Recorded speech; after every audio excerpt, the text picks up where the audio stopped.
अस्सलामुअलैकुम, welcome to rise and shine on 365। कैसे हैं आप लोग? कैसे हैं आप लोग? ठीक ठाक हैं? Good morning. गुड मॉर्निंग भाई, हमें बहुत अच्छा फीडबैक मिल रहा है। वेदर रिपोर्ट, जो वेदर पॉडकास्ट हम कर रहे हैं उसका, हमारे नए लोगों का, तो आपका बहुत बहुत शुक्रिया। ऐसे नए लोग मेरी तरफ क्या किया आपने? हमारे लोगों नहीं, लोगों। अच्छा, और हमारे ओवरसीज पाकिस्तानीज का जो सेगमेंट है उसमें बड़ा अच्छा फीडबैक मिल रहा है। बिल्कुल। तो आज हमने कैसे आगाज करना है शो का? आगाज भाई ऐसे बताएं। करना है कि जी आज है वर्ल्ड हेलो डे। तो हेलो जो है वो एक खुश अच्छा, आपको पता है सिंधी में हेलो कहते हैं? Hello hello hello hello hello हाँ हेलो हेलो यल्ला यल्ला हेलो हाँ, यल्ला यल्ला ऐसे भी होता है, लेकिन हम उस हेलो की बात नहीं कर रहे। अच्छा। हम हेलो की बात कर रहे हैं। जी। तो बहुत सारी लैंग्वेजेस में हेलो है, बोंजोर फ्रेंच में है, और कौन सा है? होला, स्पेनिश में ओला। स्पेनिश है, कोनिचिवा जापानीज में है। जापानीज तो अब हम सलाम वलाम भी करेंगे, बट कोनिचिवा भी करेंगे, कोनिचिवा, है ना? बड़ा जरा ¿Cómo estás? ¿Cómo estás? Estoy bien. Estoy bien. या ¿cómo estás? ये तो बहुत ज्यादा हो गया।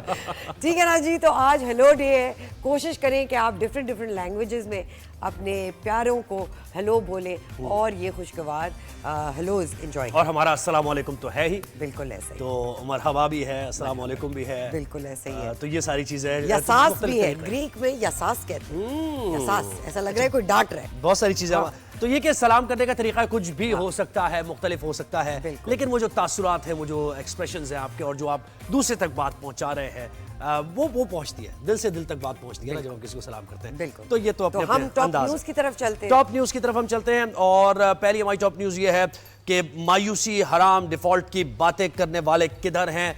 Army chief general Syed Asim Munir ने ये सवाल किया है। उन्होंने कहा कि जो डिफॉल्ट की बातें करते थे, क्या उनको जवाबदेह नहीं ठहराना चाहिए? सिपह सालार जनरल सैयद आसिम मुनीर ने कराची में बिजनेस कम्युनिटी से खिताब किया है और उन्होंने कहा कि मुझे पाकिस्तान के रोशन और मुस्तहकम मुस्तकबिल पर कामिल यकीन है। याद रखें, पाकिस्तान के अलावा कोई हमारी शनाख्त नहीं है। हम सब पाकिस्तानी हैं, पाकिस्तानी की हैसियत से ही जाने माने जाते हैं दुनिया भर में। हम सबको ज़ाती मफाद पर पाकिस्तान को तरजीह देनी चाहिए। रियासत माँ की तरह है, इसकी कद्र लिबिया, इराक और फ़लस्तीनी अवाम से पूछें। यानी वहाँ पर जो कुछ हो रहा है, लोग जिन मुश्किलात का शिकार हैं, जो उनके ऊपर जुल्म जबर हो रहा है, जो उनको आज़ादी नहीं मिल रही है, तो आर्मी चीफ ने कहा कि भैया ये रियासत जो माँ की जैसी है और हम सब पाकिस्तानी हैं, इसकी कदर करें आप। लिबिया, इराक और फ़लस्तीनी अवाम से ये सब कुछ पूछें अगर पूछना आपने। डिजिटल सरहदों की हिफाजत और अवाम की डिजिटल सिक्योरिटी रियासत की जिम्मेदारी है।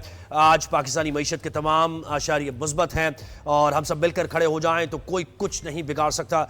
अपना पैसा पाकिस्तान लेकर आएँ, अवाम कमाए और मुल्क भी तरक्की करे। सिर्फ पाकिस्तानी ही पाकिस्तान में बेल आउट के जरिए मुआशी इस्तेहकाम ला सकते हैं। तो आर्मी चीफ ने ये वाज़ेह तौर पर बिल्कुल, और ये बिल्कुल सच बात है कि आज़ादी उन मुल्कों से पूछें जो आज़ाद नहीं है। आज़ादी की कीमत गाजा के और फ़लस्तीन के लोगों से, कश्मीर के लोगों से, कश्मीर के लोगों से पूछें जो जिद्दोजहद कर रहे हैं। अच्छा, एक और चीज़, अवाम की डिजिटल सिक्योरिटी रियासत की जिम्मेदारी है। डिजिटल सरहदों की हिफाजत, क्योंकि देखिए जब डायनामिक्स चेंज हुए हैं, दुनिया तरक्की कर रही है, तो तरक्की करती हुई इस दुनिया में नए नए चैलेंजेस का भी सामना है और उन चैलेंजेस से नबरदाज़मा होने के लिए हिकमत अमली बनाई जा रही है और पाकिस्तान में बनाई गई। तो उन्होंने कहा कि भाई डिजिटल सरहदें जो हैं, इसकी हिफाजत करना भी रियासत की जिम्मेदारी है। हर मुल्क में है, हर मुल्क में। ये अभी सिर्फ पाकिस्तान में आ रहा है तो लोग शोर मचा रहे हैं, परेशान हो रहे हैं, लेकिन एक्चुअली ये हर मुल्क की सिक्योरिटी पॉलिसी का हिस्सा है कि डिजिटल सिक्योरिटी कितनी जरूरी है। अच्छा, अगली हमारी टॉप स्टोरी है कि भाई एक मुकदमे में रिहाई और दूसरे में गिरफ्तारी हो गई। बानी पीटीआई की तोशाखाना 2 में केस में रिहाई के बाद 28 सितंबर के एहतजाज में गिरफ्तारी डाल दी है और रावलपिंडी पुलिस ने गिरफ्तार कर लिया। गिरफ्तार रावलपिंडी के थाना न्यू टाउन में मुकदमा दर्ज किया गया था, उसमें डाली गई थी और मुकदमे में इंसदाद दहशतगर्दी एक्ट की दफात भी शामिल की गई हैं। बानी पीटीआई को आज जिस्मानी रिमांड के लिए पेश किया जाएगा। गुज़श्ता रोज इस्लामाबाद हाईकोर्ट ने तोशाखाना 2 केस में बानी पीटीआई की जमानत मंजूर करते हुए उन्हें रिहा करने का हुक्म दिया था। तो यही देखा जा रहा था, सोचा जा रहा था कि अब यहाँ तो रिहा हो गए हैं और उनके वकील कह रहे थे कि और कोई केसेस नहीं है, लेकिन अगर रखने के लिए तो बहुत सारे केसेस हैं जो वक्त फौरन भी बनाए जा सकते हैं और पुराने भी केसेस उसमें निकाल कर। तो ये कि उनको जेल में अभी गुजारना पड़ेगा क्योंकि ये मुकदमे में उनको अभी जिस्मानी रिमांड के लिए कहा गया और इन्वेस्टिगेशन उनसे होगी इस मुकदमे में। तो जल्दी रिहाई मुमकिन नहीं है, ये इम्कानात बताए जा रहे हैं। तो अगली हमारी टॉप स्टोरी, पीपल्स पार्टी और विफाक में दूरियां कुछ बढ़ती जा रही हैं, मजीद हो रही हैं। इत्तेहादी जमात की हुकूमत पर वादा खिलाफी के इल्जामात, बिलावल भुट्टो जरदारी चेयरमैन पीपल्स पार्टी ने भी ये कहा था। इससे मुतालिक हुकूमत के साथ मामलात उठाने के लिए 9 रुकनी कमेटी बना दी है उन्होंने। राजा परवेज अशरफ, नवीद कमर, शरी रहमान, वज़ीर आला सिंध मुराद अली शाह, वज़ीर आला बलूचिस्तान मीर सरफराज बुगटी, गवर्नर पंजाब सरदार सलीम हैदर भी इसमें शामिल है। कमेटी वफाकी हुकूमत की जानिब से वादा खिलाफियों और शराकत इक़्तिदार के फार्मूले पर अमल न होने का मामला उठाएगी। बिलावल भुट्टो जरदारी मुल्क से बाहर है और ऐसी जो सेंट्रल एग्जीक्यूटिव कमेटी का इजलास है वो भी बताया जा रहा है कि जब बिलावल भुट्टो जरदारी वापस आएंगे तो फिर वो इजलास होगा और उसमें आगे की हिकमत अमली बनाई जाएगी। तो बिलावल का बयान हमने दिखाया भी था, वो 3-4 दिन पहले, 5 दिन नाराज भी थे, उस पर वो क्लैरिफिकेशन भी दे रहे थे। तो वही बात है कि बिल्स जो अब आ रहे हैं तरमीम के बाद, उससे सब लोग मुत्तफिक नहीं है। बिल्कुल ऐसे ही है। आगे बढ़ते हैं, अगली हमारी टॉप स्टोरी है, बड़ी दिलखराश ये स्टोरी है। बनू के इलाके माली खैर में खवारिज ने सिक्योरिटी फोर्सेस की चेक पोस्ट पर हमला किया और 12 जवान इसमें शहीद हो गए। पाक फौज के 10 और FC के 2 सिपाही इसमें शामिल हैं। ISPR के मुताबिक सिक्योरिटी फोर्सेस ने खवारिज की चेक पोस्ट में दाखिल होने की कोशिश को नाकाम बनाया है। खवारिज ने नाकामी पर बारूद से भरी गाड़ी चेक पोस्ट से की दीवार से टकराई और जवाबी कार्रवाई में 6 खवारिज भी मारे गए। खुदकुश धमाके से दीवार का एक हिस्सा गिर गया, इमारत को भी नुकसान पहुंचा। तो फौजी जवान अपनी जानों के नजराने पेश कर रहे हैं इस मुल्क के दिफा की खातिर और इसी सिलसिले में हिकमत अमली भी बनाई जा रही है और दहशतगर्दों आखिरी दहशतगर्द के खात्मे तक ये ऑपरेशन उनके खिलाफ जारी रहेगा, इस अज़्म का इज़हार किया। बिल्कुल, और फ्रंट लाइन हीरोज हैं ये हमारे, उनको साथ सलाम भी करें तो हम कम है। आगे बढ़ते हैं जी, अब थोड़ी अच्छी न्यूज़ की तरफ चलते हैं। सक्खर के यंग वेट लिफ्टर ने United world sports and fitness federation के ज़रिए ज़ेर एहतमाम बॉडी बिल्डर वर्ल्ड चैम्पियनशिप में 2 गोल्ड और 1 सिल्वर मेडल जीतकर पाकिस्तान का नाम रोशन किया। सक्खर के वेट लिफ्टर यूसुफ अवान ने बॉडी बिल्डिंग के कॉम्पिटिशन्स में 2021 में मिस्टर सिंध का टाइटल जीता था। बाद में साउथ एशियन चैम्पियनशिप में भी पार्टिसिपेट करके 3rd पोजीशन हासिल की और वर्ल्ड चैम्पियनशिप में कौम की नुमाइंदगी भी की। Young Pakistani weight lifter Yusuf Awan ने सेल्फ हेल्प के तहत थाईलैंड में होने वाली वर्ल्ड चैम्पियनशिप 2024 में हिस्सा लेकर 2 गोल्ड और 1 सिल्वर मेडल जीतकर पाकिस्तान का नाम रोशन किया। बॉडी बिल्डर यूसुफ अवान का कहना था कि फाइनेंशियल प्रॉब्लम्स पेश आईं तो spokesperson government of Sindh और मेयर सक्खर अरसलान शेख ने फुल कोऑपरेट किया, सपोर्ट किया। उन्होंने हुकूमत से अपील भी की कि उनको सपोर्ट की जाए ताकि वो पाकिस्तान का नाम और भी दुनिया में जाकर रोशन कर सकें। तो हम आपके तहत देखें उन्होंने कितनी बड़ी देखें 2 गोल्ड और 1 सिल्वर। सो इमेजिन करें कि अगर इनको वो फाइनेंशियल सपोर्ट मिले, बिकॉज एज एन एथलीट अगर आपके स्ट्रेसेस ये हैं कि आपका पैसा कैसे आ रहा है तो आप परफॉर्म कैसे करेंगे, घर कैसे चलाना है, तो मतलब आप कैसे परफॉर्म करेंगे। अच्छा जी, ये अब जो हो रहा है कि इंडिया आएगा और नहीं आएगा, ये बड़ी एक कशमकश में है पूरी दुनिया। पाकिस्तान और इंडिया के दरमियान मामलात तय ना हो पाए जिसके सबब चैम्पियंस ट्रॉफी 2025 के स्केड्यूल की अनाउंसमेंट में मज़ीद डिले का इम्कान है। चैम्पियंस ट्रॉफी पर पाकिस्तान इंडिया डिस्प्यूट ताहल जारी है। इंडिया पाकिस्तान अगर टूर्नामेंट खेलने से इनकार कर चुका है तो दूसरी तरफ चैम्पियंस ट्रॉफी हाइब्रिड मॉडल पर अग्री ना करने पर पाकिस्तान क्रिकेट बोर्ड भी अपने मौक़िफ़ पर कायम है। PCB के अपने मौक़िफ़ पर डटे रहने से पेशरफ्त नहीं हो रही है, लिहाजा मौजूदा सिचुएशन में स्केड्यूल अनाउंसमेंट नेक्स्ट 24 आवर्स में मुश्किल है। स्टेक होल्डर्स ने लचक दिखाई तो फिर स्केड्यूल अनाउंसमेंट 1-2 रोज़ में मुमकिन हो सकती है। जी वही बात है जी, बहुत सारे बिलियंस ऑफ डॉलर्स का नुकसान होगा। या पाकिस्तान का एक ऐसा मैच है जो हर, और ICC भी जो है वो है, हमारी तफसील से भी बात होगी। बिल्कुल थोड़ी पॉलिटिक्स की तरफ चले। बिल्कुल बिल्कुल पाकिस्तान तहरीक इंसाफ के बानी इमरान खान, उनको तोशाखाना 2 में ज़मानत पर रिहाई मिली है, लेकिन उसके बाद 28 सितंबर को जो एहतजाज किया पाकिस्तान ने, मुख्तलिफ बहुत ज़्यादा एहतजाज किया ना PTI ने तो 28 सितंबर के एहतजाज में फिर पुलिस ने उनकी गिरफ्तारी डाल दी है और उन्होंने कहा कि भाई उनका जिस्मानी रिमांड भी आज उसकी सदा की जाएगी। पाकिस्तान तहरीक इंसाफ की रहनुमा शानदाना गुलजार साहिबा ने हमें ज्वाइन किया। शानदाना साहिबा, बहुत शुक्रिया, आपने हमें वक्त दिया। पहला सवाल तो यही कि बड़ी मुलाकातें बड़ी आसानी के साथ आपकी बानी पीटीआई से हो रही हैं। कल भी मुलाकात तो दो दफ़ा हुई, फिर उससे पहले भी मुलाकात हुई। एक वक्त था जब हफ्तों 20-20 दिन आपको वेट करना पड़ता था, कोई जाता था जेल के बाहर तो गिरफ्तारियां हो जाती थी, तो हालात तो चेंज हो रहे हैं। बुलाने का बहुत शुक्रिया। आपने तो इतने सारे सवाल पूछ लिए, मैं कोशिश करती हूँ सबके जवाब दूं। पहली बात ये कि मुझे तो 16 अगस्त के बाद से जो मिलाने वाले लोग होते हैं खास, मुझे तो नहीं मिलने दिया। मैं तो महीना महीना खड़ी रहती हूँ और सारा दिन खड़ी रहती हूँ, मुझे नहीं मिलने देते। तो जिसको मिलने दे रहे हैं अच्छी बात है, वो मिल ले। दूसरी बात ये कि हमारे आपने डिसाइड की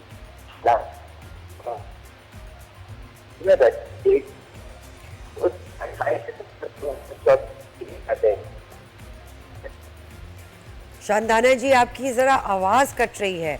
आई थिंक सिग्नल प्रॉब्लम्स हैं कुछ। एक बार फिर राब्ता करते हैं हम कोशिश शानदाना करते गुलजार हैं। साहिबा से।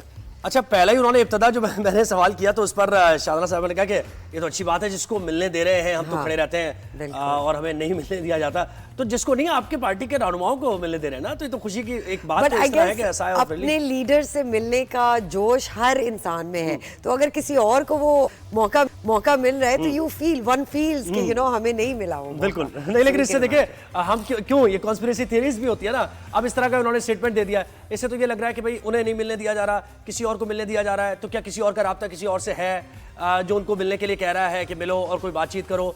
तो एक वो जो कम्युनिकेशन गैप सा होता है ना कि क्या होने जा रहा है पार्टी के अंदर और क्या फैसले होने जा रहे हैं। क्या लास्ट मोमेंट पे एहतजाज की कॉल दी गई है, लोग एहतजाज की तैयारियां कर रहे हैं, दूसरी तरफ मामला क्या आगे बढ़ रहे हैं, कोई मुज़ाकरात आगे बढ़ रहे हैं, तो ये चीज़ है। अच्छा, हमने कुछ ऑप्शंस भी की भी बात की थी, कल भी हमने उन ऑप्शंस की बात की थी कि जो सारा सिनेरियो है अब इसमें एहतजाज की तरीके से आप जा ही रही है और 24 को एहतजाज होगा। आज का उन्होंने कहा है कि जुमेरात तक की उन्होंने कहा है कि मोहलत है। अगर जुमेरात तक कोई कंक्रीट कुछ मामला तय हो जाते हैं तो फिर हम एहतजाज को मौखर करने का सोच सकते हैं। शाहना साहबा, एक बार फिर आप क्या हमें सुन पा रही हैं? तो कंटिन्यू कीजिए जो आप कह रही थी। मैं जी इस वक्त मेन मोटरवे पे हूँ और माशाल्लाह हर जगह बड़ी बड़ी गाड़ियाँ फेडरल गवर्नमेंट ने खड़ी की हुई हैं ताकि सड़कों को खोदना शुरू कर दें। तो अगर खान से मुलाकात करने की इजाजत मिलती तो यहाँ पे पब्लिक एक्सचेकर का बेड़ा गर्क कर देते हैं ताकि लोग ना पहुंच सके इस्लामाबाद। अब मेरी बात सुने, 28 सितंबर 2023 हो गया या 8 सितंबर 2024 हो गया, खान साहब दोनों डेट्स पे जेल में ही थे। तो अब इन लोगों ने खान साहब को दोबारा जेल के अंदर ही गिरफ्तार करना है। तो आप समझ जाए ना कि गेम क्या है। इनको वो फिरौनों वाला सजदा चाहिए। इनको अच्छी तरह पता है इनके वालिद मोहतरम प्रेसिडेंट बाइडन साहब इस वक्त लेम डक प्रेसिडेंट है, he is on his way out. वो खत्म हो चुका है। आगे अब जो भी करेगा वही बंदा करेगा जिसकी ये लोग बुराइयां करते रहे। वो साहब से खुलेआम टीवी पे ट्रंप को बिलावल जरदारी ने भी गालियां दी, एहसन इकबाल ने भी दी, ख्वाजा आसिफ ने भी दी, मरियम ने भी दी। तो माजरत के साथ अब ये लोग डेस्परेट हो चुके हैं। इनको समझ आ चुकी है कि जिनका इनके पास सहारा था वो अब जा रहे हैं, अब ये अपने ही रह गए। तो अब ये पाकिस्तानी अवाम पे तशद्दुद करेंगे। ये चाहते हैं कि इमरान खान 1 साल के लिए मरियम नवाज को प्राइम मिनिस्टर बना ले, 1 साल के लिए बिलावल के लिए बना ले, वो मौका नहीं। तो नेचुरली होगा तो वही जो अवाम चाहेगी, जो अवाम 8 फरवरी को वोट निकलने डाली थी उसी उसका प्राइम मिनिस्टर होगा। तो ये जो उनकी फियर टैक्टिक्स है, बुलियन टैक्टिक्स है, लोगों को चुप कराने की, खान साहब को चुप कराने की, उससे तो काम कभी होगा। So let's see, ball is in their court. ये पाकिस्तान खराब करना चाहते हैं। हुकूमत की मशीनरी इनके पास है, फैसिलिटेटर्स इनके पास है, फौज इनके पास है, पुलिस इनके पास है। हमारे पास क्या है? हमारे पास एक अपना अल्लाह और एक अवाम है। जो करना है करना इन्होंने है। हम तो पुरअमन पहले भी आए थे, आगे भी आए। बिल्कुल। शानदाना जी, ये बताइएगा, सुनने में जो आ रहा है, it's a very do or die sort of a situation for 24 November. क्या कहना चाहेंगी कि इतनी एक्सट्रीम पे ये स्टेटमेंट या ये माइंडसेट रखना, इज दिस फ्लेक्सिबिलिटी नहीं दिखाता? देखिए, इस वक्त पाकिस्तान की हमने जिंदगी का सोचना है। खान साहब, मैं, पीटीआई के वर्कर्स, हमें तो एक अल्लाह के पास जाना ही है। हमारा तो एंडिंग गारंटी है। कौन बंदा है जो आज तक कब्र से बचा है? ठीक है, दुआ यही होती है कि ईमान का खात्मा हो। अब ये लोग पाकिस्तान का बेड़ा गर्क करने जा रहे हैं, तो उसकी तो इजाजत नहीं है, ना इस्लाम इजाजत देता है, ना आईन इजाजत देता है, ना कानून इजाजत देता है। क्यों ये पाकिस्तान खत्म करें? पिछले 10 दिनों में आपको पता है कि केपी में, साउथ में इन पर्टिकुलर 50 पुलिस ऑफिसर शहीद हुए। 50 पुलिस ऑफिसर का मतलब है 50 बेवाएं, कम से कम 3 बच्चे पर हेड या 2 अकेले, कम से कम एक माँ तो सबकी होगी ना। तो यही बर्बादी जो हो रही है इसका हिसाब कोई कर रहा है? क्वेटा में बॉम्ब ब्लास्ट होता है, उस पे ना तो इंटीरियर मिनिस्टर को गुस्सा आ रहा है, ना डिफेंस मिनिस्टर को, लेकिन पीटीआई के लिए इन्होंने मिशेल खरीदनी है। आपको याद है जब पेशावर में आर्मी पब्लिक स्कूल में ये बेचारे केपी के ही बच्चे थे जिनको शहीद किया जा रहा था, जिबा किया जा रहा था, ना तो जहाज था, ना हेलीकॉप्टर था, ना शेल्फ थे। और यही केपी के बच्चे जब बुरहान में सुबह को नमाज पढ़ रहे थे तो इनकी शेलिंग हेलीकॉप्टर से हुई है। आप समझ जाए कि ये गेम क्या है। ये लोग फलस्तीन और इजराइल जी शान साहब, ये आप ये आपके मामलात कैसे हल होंगे ये बताएं? कोई मुज़ाकरात हो रहे हैं, एस्टेब्लिशमेंट से कोई राब्ते आपके हो रहे हैं? क्योंकि हुकूमत तो आपको देने वाली नहीं है, आपके मुतालबात हुकूमत तो मानने वाली है नहीं, मैंडेट वापस नहीं करेगी। हुकूमत है ही नहीं। देखिए हुकूमत तो हम चोर से तो ये नहीं कह सकते ना कि अपने चोरी किया हुआ माल वापस दो, लेकिन चोर को जिसने हमारे सर पे बिठाया हुआ है जनरल बाजवा की टीम ने, बात तो उससे होगी कि आप कर क्या रहे हैं पाकिस्तान के साथ। आप लोगों ने इकोनॉमी का बेड़ा गर्क कर दिया, जॉब का बेड़ा खत्म कर दिया, टेक्सटाइल इंडस्ट्री का तबाह बर्बाद कर दिया, अपनी सर्विसेज इंडस्ट्री, पाकिस्तान में इन्वेस्टमेंट जारी, आईटी इंडस्ट्री, कहीं पे भी कोई साइंस ऑफ लाइफ नजर नहीं आ रहे हैं। पाकिस्तान की बिजनेस कम्युनिटी के नब्ज आप चेक कर रहे हैं, वो हट रहे हैं गुस्से से। चल पीटीआई तो है ही झूठी ना, आप इन फरिश्तों से पूछ लें कि आप लोगों ने पिछले 2-2.5 साल में पाकिस्तान में क्या किया है, कितने नहीं, इनकी तो एग्जिस्टेंस पे ही आप कहते हैं ना, ये तो आप कहते हैं कि ये तो है ही नहीं ना, ये तो पपेट है ना। तो ये जो कुछ भी हो रहा है आप खुद जानती है कि आप किसके ऊपर ये जिम्मेदारी डाल रही है सारी, उन्हीं से आप बात करना चाह रहे हैं। तो ये कॉम्प्लेक्स मामला है ना। बात नहीं करना, हम किसी से बात नहीं करना चाहते भाई। हमने 24 को निकलना है, अपना आईनी हक इस्तेमाल करके आर्टिकल 19, आर्टिकल 17 अभी जिंदा है, हम निकलेंगे। बात तो ये हमसे करना चाहते हैं कि प्लीज बिलावल को 1 साल के लिए पीएमशिप चाहिए और मरियम को चाहिए, हमें तो कुछ भी नहीं चाहिए। तो जुमेरात तक की जो ये खबर सही है कि जुमेरात तक की आज तक का वक्त दिया है आपके बानी ने कि कोई अगर कंक्रीट कोई बात होती है, ऐसी मुज़ाकरात में पेशरफ्त होती है, कोई यकीन दहानी होती है तो सोचा जा सकता है इस एहतजाज को मौखर कर। ऐसा नहीं है ये खबर? तो मैं इस वक्त सड़क क्यों ट्रैवल खरीद फिल्मी बातें याद आ रही हैं। अगर आपकी इजाजत है तो मैं कह सकूँ इमरान खान वाहिद पाकिस्तान का सच्चा मुजाहिद है, अनपेड मुजाहिद है, बाकी तो सारे तनख्वाहदार मुजाहिद हैं।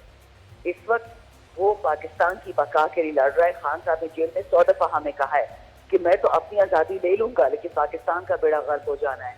We don't want to become Zimbabwe. We do not want to become Burma. We do not want to become any one of the oppressed countries. यानी खान की आज़ादी की बात हो गई। हाँ। शानदाना जी, IK has also said that I will talk to the main guy. वो एक बड़ी स्टेटमेंट है कि जी हम इधर उधर किसी से बात नहीं करना चाह रहे, हम राइट पर्सन से बात करना चाह रहे हैं। वो क्या एड्रेस कर रहे हैं इस पर? जी आपकी आवाज कट गई थी, जरा दोबारा बताइए। Shandana ji, Imran Khan has also said that he wants to talk to the main guy. वो ना लेफ्ट पे देखना चाह रहे हैं ना राइट पे देखना चाह रहे हैं। What is he addressing to? Who does he want to talk to? देखिए, the same people who want Bilawal and Maryam to rule for a year, वो लोग नेगोशिएट कर रहे हैं, ठीक है। Khan does not want to talk to anyone, they want to talk to Khan कि आप जरा फ्लेक्सिबिलिटी दिखाएं, 2-3 साल घर बैठ जाएं।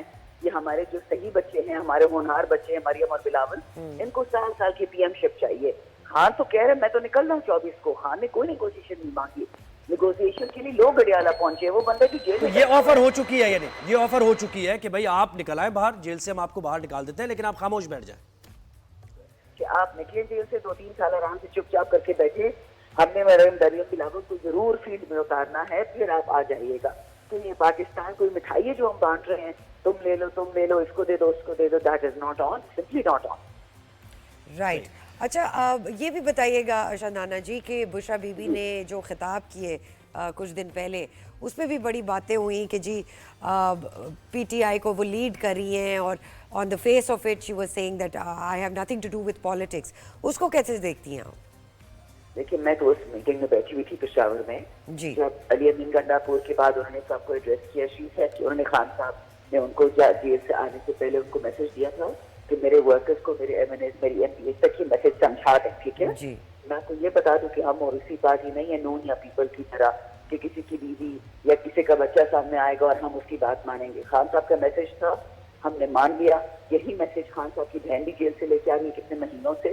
और इन सम सेंस से बहुत इनकरेजिंग बात है, लेकिन शौकत खानम के बेटे ने या उनकी बेटियों ने तो सारे पाकिस्तान का ठेका नहीं नहीं हुआ ना, हम भी तो आगे बढ़ेंगे अगर हमें की आज़ादी चाहिए।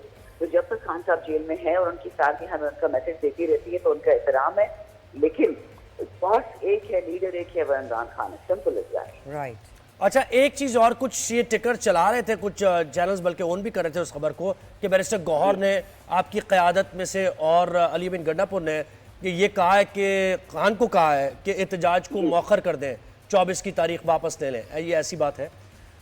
मुझे तो ये नहीं पता, टू बी ऑनेस्ट। मैं तो पेशावर में थी, हम तो अपने यहाँ पे मोबिलाइजेशन कर रहे हैं लोगों की 24 के लिए। तो जेल में जो गया, खान को जो सजेशन दिया, खान ने जो जवाब दिया होगा उसका मैं कोई जवाब दे नहीं सकती। अच्छा, एक कौन से ऑप्शन पे कौन से ज्यादा काबिल अमल हो सकता है? एक मिड टर्म इलेक्शन यानी अर्ली इलेक्शन अनाउंस कर दिए जाए अगर, या फिर यही आपका मैंडेट वापस कर दिया जाए और यही असेंबली यहीं से कंटिन्यू किया जाए, तो कौन सा ऑप्शन हो सकता है? उनकी मर्जी है, वो उनकी अपनी मर्जी है कि वो जैसा करें। लेकिन जो मैंने सुना है कि जितने डब्बे भरे गए और जितने डब्बे भरे उन सबकी नौकरियां चली जाएंगी। इसी तरह ये जो ROCTC AC कमिश्नर उनकी जाने निकल जाएंगी। तो उन्होंने बोले कि रब का वास्ता आपने ये डब्बे नहीं खोलने हैं, बस इस इज्जत को हमारी थोड़ी बहुत रह गई है वो रहने दे, क्योंकि नाम है ड्यूटी पे जो लोग थे जो आए हैं जिन्होंने डब्बे भरे हैं उन सब की इज्जत उड़ जाएगी। तो कहने बस ये इलेक्शन करवा दें, हमने सुना इसे। बिल्कुल ठीक है जी। Shandana ji, thank you so much for giving us your time, you but still you took out time for us, thank you so much. तो वही बातें हैं, वही बातें हैं बिल्कुल। और वो कह रहे हैं कि हम तो निकलेंगे, हमें तो जाना है 24 को और हमारे मुतालबात सबके सामने ही है। मुतालबात अगर मान लिया प्रिपरेशंस पूरी हैं। बिल्कुल तो जी, ये वो कह रही एक छोटी सी ब्रेक पे जाएंगे, कहीं मत जाइएगा। The show is jam packed with a lot today. See you in a short break.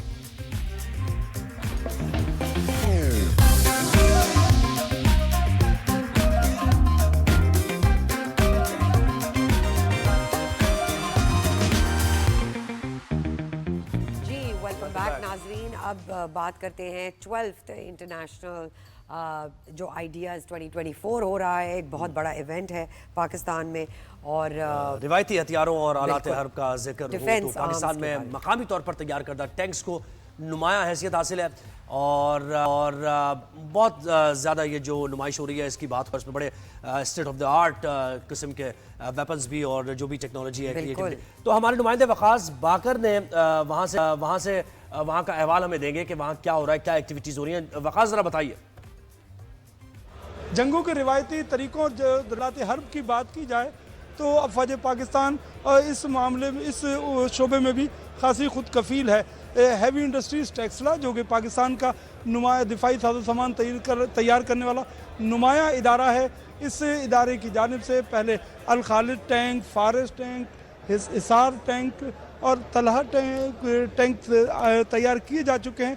अब की बार आइडियाज़ एक्सपो 2024 में हैवी इंडस्ट्रीज़ टेक्सला ने मकामी तौर पर इसकी टेक्नोलॉजी के साथ हैदर टैंक तैयार किया है। जदीद फीचर्स का हामिल इस हैदर टैंक को 1200 HP 4 स्ट्रोक इंजन के साथ ऑटोमेटिक ट्रांसमिशन के निज़ाम के साथ मुंसलिक किया गया है। Thermal image based commander gun sights with image stabilised fire controls और गन कंट्रोल सिस्टम इसमें है। 125 mm स्मूथ बोर इसका मेन गन का इसका निज़ाम मौजूद है। Commander and driver mission terminal इसमें मौजूद है। हैदर टैंक इसको पहली मरतबा पाकिस्तान में लॉन्च किया गया है और मकामी तौर पर तैयार किया गया है। इस हैवी इंडस्ट्रीज टेक्सला में तैयार करदा इस हैदर टैंक की बात की जाए तो ये एक जदीद टेक्नोलॉजी के साथ साथ इसको इसमें जोड़ा गया है। इससे पहले हैवी इंडस्ट्रीज टेक्सला, जैसे मैंने आपको बताया, अल जर्रार टैंक, अल खालिद टैंक भी इसको दे चुका है और इसको तैयार कर चुका है। और अब जो है इस बार 2024 में ये एक जदीद टैंक तैयार किया गया है। आइडियाज़ एक्सपो में पाकिस्तान के मुख्तलिफ दिफाई साजो सामान तैयार करने वाले इदारों की जानिब से नई मसनूआत नुमाइश के लिए रखी गई हैं, जिनमें हैदर टैंक भी शामिल है। बिल्कुल जी, थैंक यू सो मच, आपने हमें अपडेट किया। इसके साथ साथ हम ये भी बताते चले शाहपुर 3 भी इंट्रोड्यूस हुआ है जो एरियल व्हीकल डेवलप जिसने किया है। और ये गिड्स हमने 1-2 दिन पहले गिड्स वाले ज्वाइन किया था, उन्होंने उनका ये इनोवेशन है। अब आइडियाज पर हम बात करते रहेंगे। फ्राइडे तक हमारा ये शो आइडियाज चल रहा है। तो अब बात करते हैं हमारे फेवरेट सेगमेंट की, ओवरसीज पाकिस्तानीज का सेगमेंट, तो ओवरसीज पाकिस्तानीज की बात होगी इस सेगमेंट।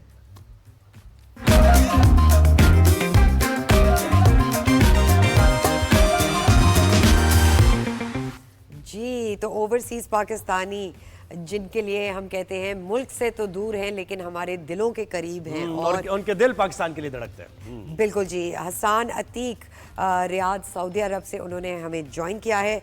अस्सलाम वालेकुम Hasan, thank you so much for joining us on the show. आप का फार्मा इंडस्ट्री से आप रिलेटेड हैं, तो सबसे पहले तो ये बताएं कि फार्मा इंडस्ट्री ऑब्वियसली पाकिस्तान में भी बहुत अनबिलीवेबल काम करती है, लेकिन रियाद में क्या ऐसी मुख्तलिफ चीज़ें हैं जो पाकिस्तान में भी इंट्रोड्यूस होनी चाहिए? नहीं, बिल्कुल पाकिस्तान में तो ऑब्वियसली जिस तरह से for the past existence of Pakistan, there have been MNCs operating in the country, right? But obviously new molecule के perspective से and research and development के perspective से Pakistan is not that a mature market at the moment. Right. And when we come to Saudi Arab, I think क्योंकि investment यहाँ काफ़ी है, economic growth काफ़ी है यहाँ, research and development focus है, new launches क्योंकि healthcare is supported by the government itself, तो न्यू लॉन्चेस पे फोकस यहाँ कंपनीज का ज़्यादा होता है, क्योंकि पाकिस्तान में normally out of pocket market होती है when it comes to speciality products. तो उसमें वहाँ पे आपको थोड़ा सा परचेजिंग पावर लोगों की नहीं होती कि वो स्पेशलिटी प्रोडक्ट्स परचेज करें। तो ये डिफरेंस है मेनली अगर आप कहें जी फ्रॉम अ ग्रोथ पर्सपेक्टिव। तो आसान ये बताइए, पाकिस्तानी कम्युनिटी कैसे रह रही है वहाँ पर, कैसे एक दूसरे से यानी आना जाना है, और किस तरह अपने त्यौहार आप सेलिब्रेट करते हैं, पाकिस्तान को कैसे याद करते हैं, इस बारे में बताइए। बिल्कुल, मैं just share my experience in terms of मुझे भी recent he I have moved in Saudi and my job based is in Jeddah, and Jeddah is very dominated community when it comes to Pakistanis. There are specific districts हैं जहाँ पे आपको ये feel बिल्कुल नहीं होता है कि you are you're not a Maqami of that city, of that region or that country. And सबसे बड़ी बात तो ये है कि people come out and support in terms of if they recognize you being a Pakistani, and Bengalis and Nepalis, there are also those communities over here, so yeah. जी, अच्छा ये बताइए Hasan, how is AI, I mean AI is just taking over globally, मगर आपकी sector में AI की वजह से man labour वहाँ पे भी क्या कम हो रहा है, और अगर हो रहा है तो आपको क्या उससे फायदा है या नुकसान है? I think so far क्योंकि फार्मास्यूटिकल इंडस्ट्री में क्योंकि रिसर्च इन्वॉल्व होती है एंड PII डेटा काफी होता है, बिकॉज ऑब्वियसली आपका पेशेंट डेटा और उसकी बेसिस पे आपकी प्रोडक्ट लॉन्चेस डिपेंडेंट होती हैं। तो companies are focused on finding ways to use AI in their daily processes, but then again complete reliance है, जब तक governance and laws in place नहीं होंगे तब तक ऑब्वियसली AI बैक डेटा पे रिलायंस कंप्लीटली नहीं होगी। But as we go forward, that's my opinion and that's from the industries that I've been working with, तो उनका फोकस अभी क्योंकि जब तक policies and procedures and how to effectively use that, बिल्कुल, तो तब तक जो है वो उस तरीके से। अब हसन, बहुत शुक्रिया, आपने हमें वक्त दिया और आपसे हमें अपने एक्सपीरियंस शेयर कर रहे थे, और आपने जैसे सवाल किया कि फार्मा इंडस्ट्री में क्या फ़र्क है और क्या चीज़ें, तो वो बता रहे थे। अब क्या करना है हमने? अब हमने एक छोटी सी ब्रेक लेनी है, लेकिन विल बी राइट बैक, कहीं मत जाइएगा, छोटी सी देर के लिए हम जा रहे हैं। हमारे साथ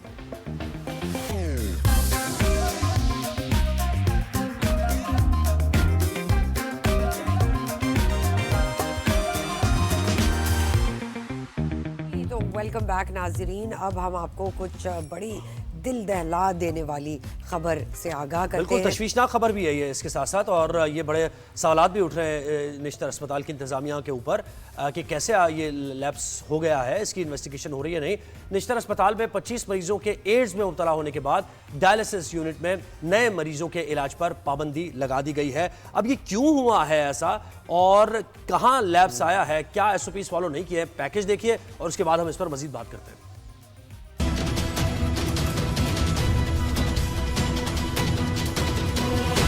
मुल्तान के नश्तर अस्पताल में डायलिसिस के मरीजों में एड्स फैलने का वाकया। तहकीकाती कमीशन की इंक्वायरी रिपोर्ट में होशरुबा इंकशाफात।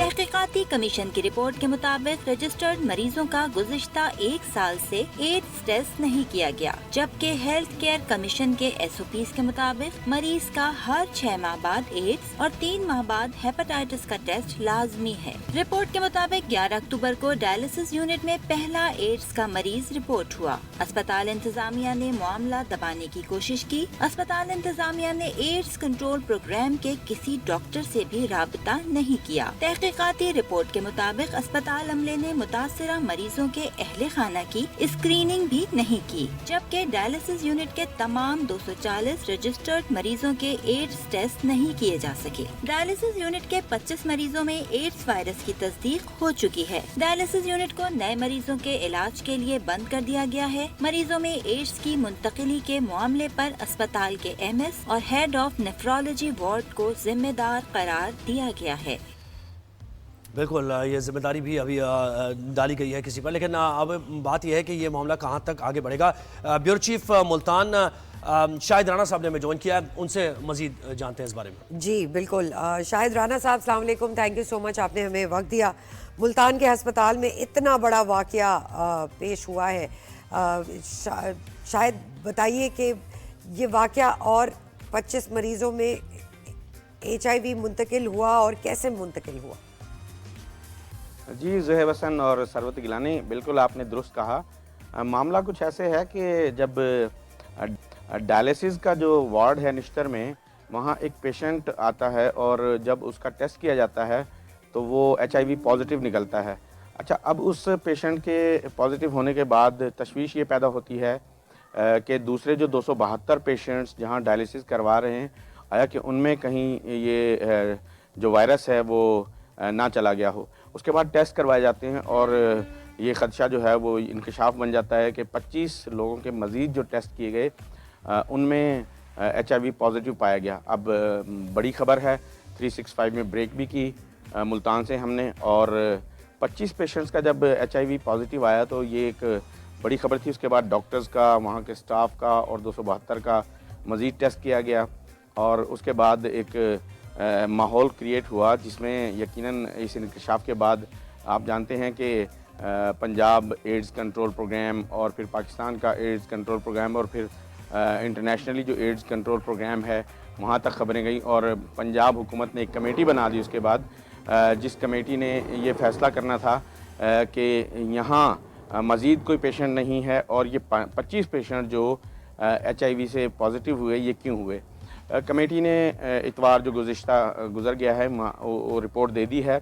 अब वो कमेटी के पास ही है रिपोर्ट, पंजाब हुकूमत के पास है, और पंजाब हुकूमत उसको अब बाकायदा जो है वो यकीनन सामने लाएगी कि किस तरह से ये वायरस जो है इतने पेशेंट्स में मुंतकिल हुआ, और ऐसी क्या वजूहात थी कि डायलिसिस के पेशेंट्स जो हैं वो HIV जहाँ से ब्लड उनका डायलिसिस के पेशेंट्स का एक दूसरे को लग कर वहाँ पॉजिटिव हो रहा है, तो इस पर यकीनन बुरी सूरत है। अच्छा, शायद ये बताइएगा कि ये जो ये सब कुछ हुआ है, अस्पताल इंतजामिया की कितनी इसमें गफलत है, और क्या पंजाब हुकूमत कोई कार्रवाई इस सिलसिले में कर रही है? कि हुकूमत पंजाब ने तो एक्शन लिया, कमेटी भी बनी। निश्तर इंतज़ामिया की कोताही, यकीनन इसे कोताही कहा जाएगा कि 25 पेशेंट्स। अच्छा, इसमें हुआ इससे कि जब एक पेशेंट शाहनवाज़ की डेथ हुई, होता यह है कि प्रोटोकॉल के मुताबिक 6 महीने के अंदर टेस्ट होना होता है। 6 महीने डॉक्टर्स कहते हैं कि बड़ी लंबी मुद्दत है, जिसमें बाहर से पेशेंट जो है वो ब्लड ले लेता है या इंजेक्शन लगवा लेता है, उसकी वजह से भी ये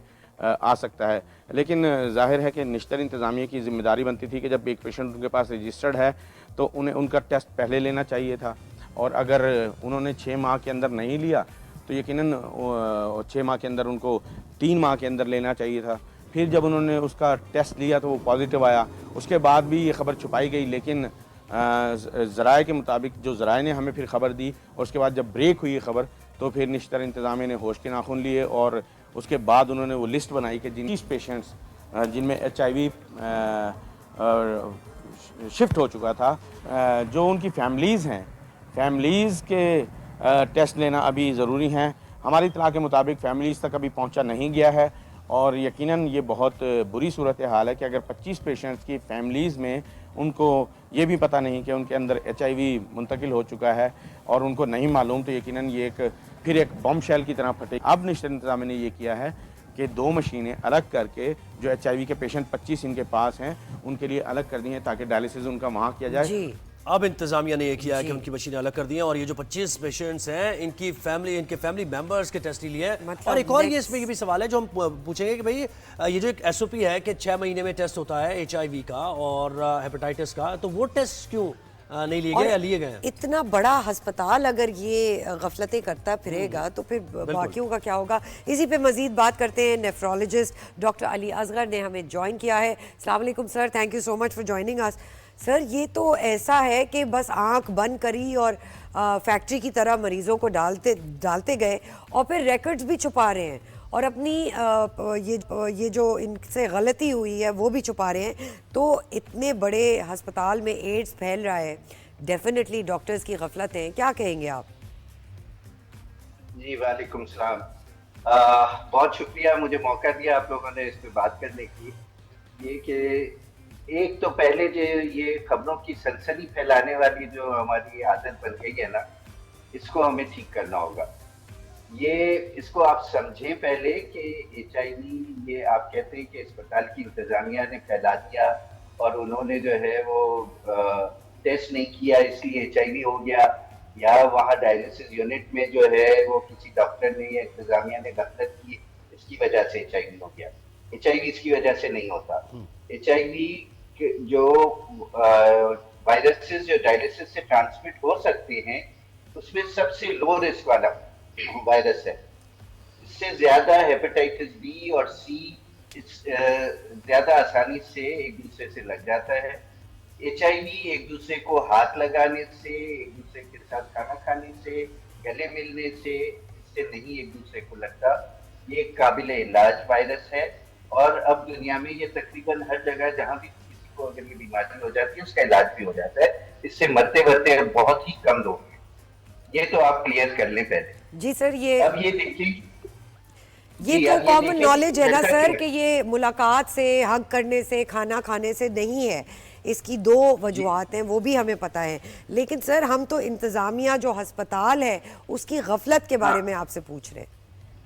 हाँ, तो उनकी गफलत यही एक अस्पताल की। देखें, जब भी इस तरह का कोई मसला होता है ना तो हमें चाहिए होता है कि कोई एक रिस्पॉन्सिबल आदमी को आप पकड़ लें और उसको सजा दे दें। इससे ये आइंदा होने वाले मसाइल कभी हल नहीं होंगे। लाड़काना में ये वाला जब आउटब्रेक हुआ था तब आपको बहुत क्लियरली इन्वेस्टिगेशन से पता लग गया था कि ये क्यों फैलता है। ब्लड ट्रांसफ्यूजन से HIV फैलता है और ब्लड बैंक्स के अंदर कौन डोनेट करने जाता है? सारे ड्रग एडिक्ट, वो जो नीडल शेयर कर रहे हैं। अगर उनमें से किसी एक को अगर HIV है, उसकी स्क्रीनिंग के बगैर आपने वहां उससे ब्लड लेके उसको कुछ पैसे दे दिए, वो अपने नशे में चला गया। सर, तो ये SOPs कौन फॉलो करेगा? ये वाली SOPs जो आप कह रहे हैं ये किसको फॉलो करनी चाहिए? देखिए, डायलिसिस की SOP अगर फॉलो ना भी हुई तो चांसेस के उसकी वजह से ये सारे ट्रांसमिट हुए ये बहुत कम है। ये कह रहा हूं मैं। चांस ये है कि आप सिस्टम को एड्रेस करें, ये कहां से आया है उसको इन्वेस्टिगेट करें। इन 25 मरीजों का ये कोहॉर्ट है, इनको पीछे वो ढूंढे कि इनमें कॉमन फैक्टर डायलिसिस यूनिट के अलावा और कौन सा है। ये किसी वहां मोहल्ले के किसी से वो इंजेक्शन लगवाते हैं। लाड़काना में वो एक GP जो है वो फैला रहा था, वहां भी इतनी कोई 50-100 लोगों को जो है उससे वो इंजेक्शन। डॉक्टर साहब, तो ये कहेगा यानी ये कहना भी सही होगा कि ये जो SOPs की हम जब बात करें तो यानी डायलिसिस जिनका होता है उनके टेस्ट जो होते हैं रेगुलर बेसिस पर हेपेटाइटिस की आपने बात की और एड्स की आपने बात की, तो यहाँ भी गफलत हो सकती है कि वो टेस्ट नहीं हुए हैं और पता नहीं चल सका है ताकि उनको अलग कर दिया जाए, उनकी मशीन्स और सारी चीजें एहतियाती तदाबीर रखती नहीं, ऐसा नहीं, HIV के लिए मशीनों को अलग करने की भी जरूरत नहीं होती है। आप उसका सोर्स ढूंढें, कहाँ से आया है, मुल्तान के शहर में या कोई GP है, कोई ब्लड बैंक है, कि कौन जो है वो बांट रहा है, कोई बार्बर है।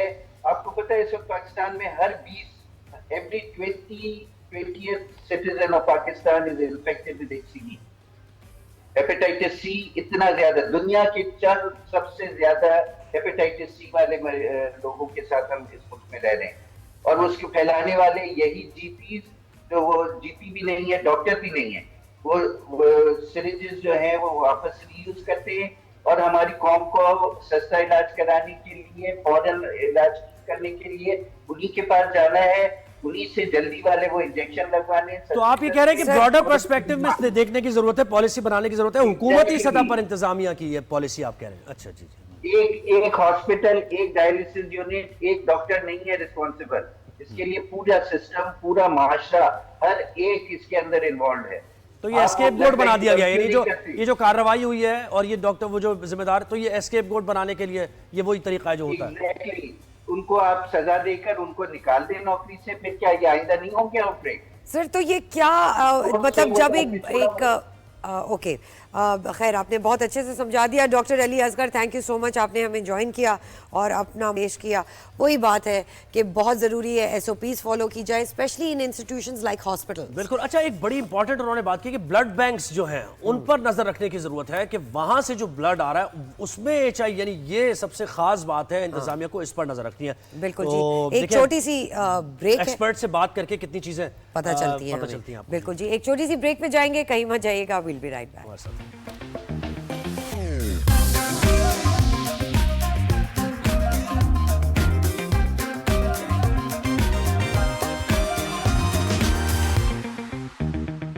जी नाजरीन, welcome back. This is our time check for जोशानदा। ओ कॉफी, टी, जो आपको चाहिए, जो आपको चाहिए, जरूरत हो उस वक्त। बिल्कुल जी। अब हम बात करेंगे ज़ुहैब, बड़ी कश्मकश हो रही है ICC और BCCI में कि भाई चैंपियंस ट्रॉफी में होने क्या जा रहा है। तो क्या, मेरा आपसे एक सवाल है।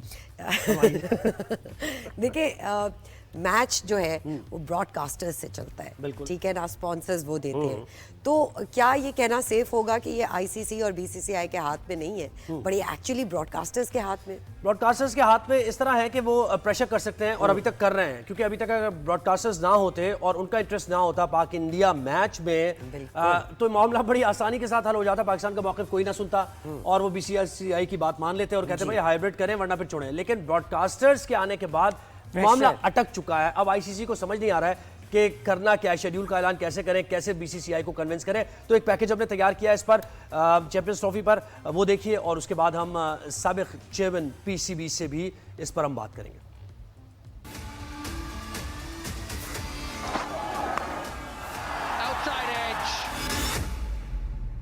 चैंपियंस ट्रॉफी के शेड्यूल के ऐलान में मजीद ताखीर का इम्कान है। चैंपियंस ट्रॉफी हाइब्रिड मॉडल पर तस्लीम न करने पर PCB अपने मौकिफ पर डटा हुआ है। ब्रॉडकास्टर्स और commercial partners Pak Bharat match के बगैर शेड्यूल तस्लीम न करने के मौकिफ पर कायम हैं।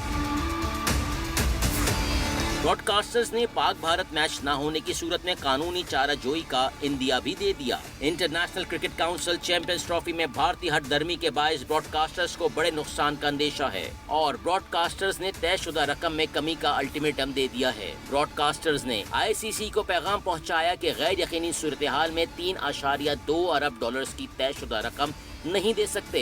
भारतीय ब्रॉडकास्टर्स ने नशरियात और स्ट्रीमिंग की मद में 40 खरब से जायद का नुकसान का तखमीना लगाया है। ब्रॉडकास्टर्स ने ICC से पाक भारत मैच यकीनी बनाने के लिए किरदार अदा करने का मुतालबा भी कर दिया।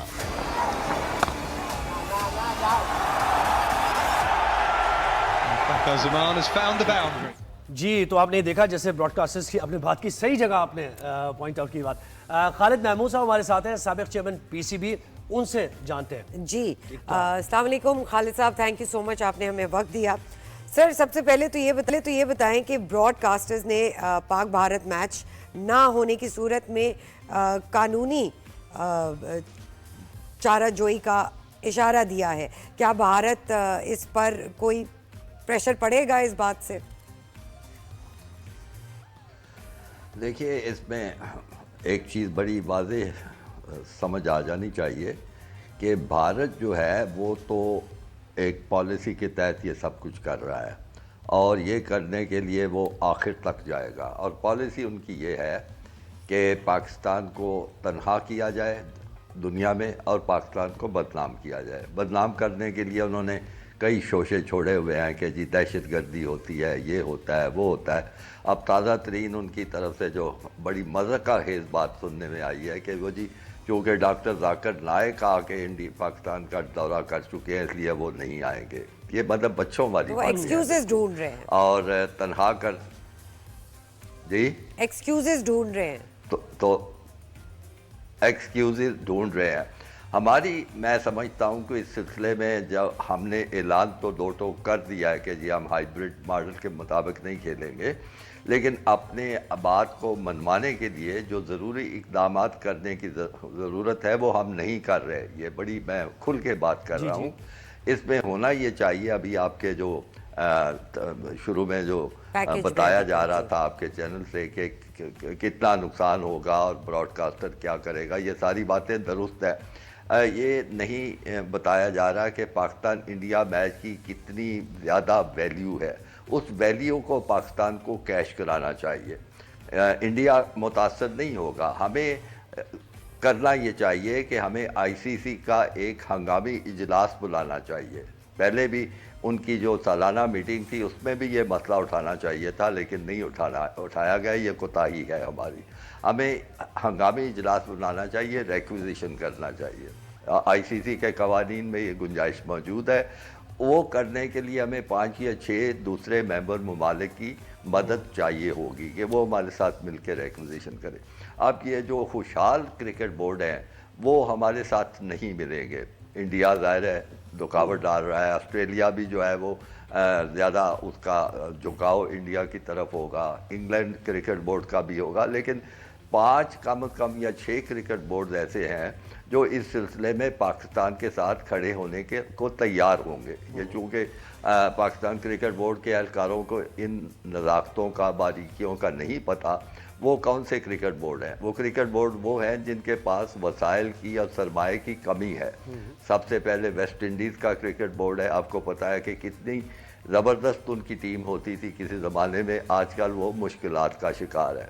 वेस्ट इंडीज़ का क्रिकेट बोर्ड है, जिम्बाब्वे का क्रिकेट बोर्ड है, फिर श्रीलंका के पास भी वसाइल की कमी है, बांग्लादेश के पास भी वसाइल की कमी है, और भी जो एक आध क्रिकेट बोर्ड है उसको आप जनूबी अफ्रीका को भी शायद आप मिला सकें। तो इन मुल्कों के पास जाके उनको बताने की ज़रूरत है कि भाई अगर भारत और पाकिस्तान का मैच नहीं होता तो इस टूर्नामेंट में या आने वाली जो 5-6 सालों में बहुत से टूर्नामेंट इंडिया में भी होने हैं उसमें किसी में भी मुनाफा नहीं होगा। क्योंकि इंडिया अगर नहीं आएगा तो फिर पाकिस्तान भी जवाब में वहाँ नहीं जाएगा, तो सारे के सारे इवेंट्स जो हैं वो घाटे के होंगे। इसलिए ये वक्त है, अगर आपने कोई एहतजाज करना है, आपने आवाज़ बुलंद करनी है, तो ये वक्त है आप करें।